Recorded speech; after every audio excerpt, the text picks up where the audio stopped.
হরে কৃষ্ণ। প্রিয় শ্রোতাগণ, আজ পর্যন্ত আমরা আমার এই চ্যানেলে অধ্যয়ন করেছি শ্রীমদ্ ভগবদ্গীতার 10টি অধ্যায়।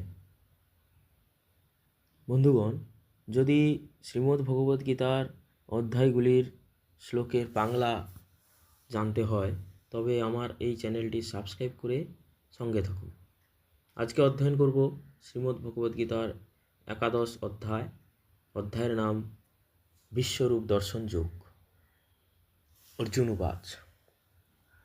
অর্জুন বললেন, আমার প্রতি অনুগ্রহ করে তুমি যে আধ্যাত্মতত্ত্ব সম্বন্ধীয় পরম গুহ্য উপদেশ আমাকে দিয়েছ, তার দ্বারা আমার এই মোহ দূর হয়েছে। হে পদ্মপলাশলোচন, সর্বভূতের উৎপত্তি ও প্রলয় তোমার থেকেই হয় এবং তোমার কাছ থেকেই আমি তোমার অব্যয় মাহাত্ম্য অবগত হলাম। হে পরমেশ্বর, তোমার সম্বন্ধে যে রূপ বলেছ, যদিও আমার সম্মুখে তোমাকে সেই রূপেই দেখতে পাচ্ছি, তবুও হে পুরুষোত্তম, তুমি যেভাবে এই বিশ্বে প্রবেশ করেছ, আমি তোমার সেই ঐশ্বর্যময় রূপ দেখতে ইচ্ছা করি। হে প্রভু, তুমি যদি মনে করো যে আমি তোমার এই বিশ্বরূপ দর্শন করার যোগ্য, তাহলে হে যোগেশ্বর, আমাকে তোমার সেই নিত্য স্বরূপ দেখাও।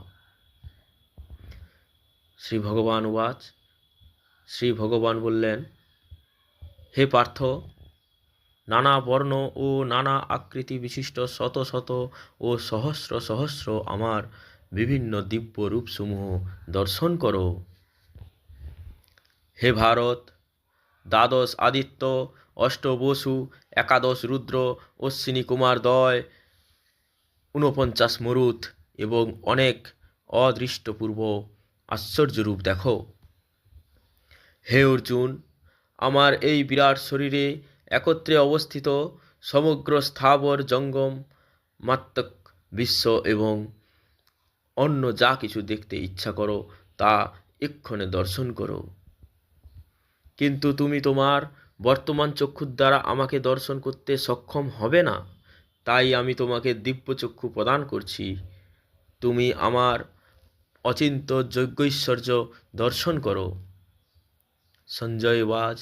সঞ্জয় বললেন, হে রাজন, এভাবেই বলে মহান যোগেশ্বর ভগবান শ্রীকৃষ্ণ অর্জুনকে তার বিশ্বরূপ দেখালেন। অর্জুন সেই বিশ্বরূপে অনেক মুখ, অনেক নেত্র ও অনেক অদ্ভুত দর্শন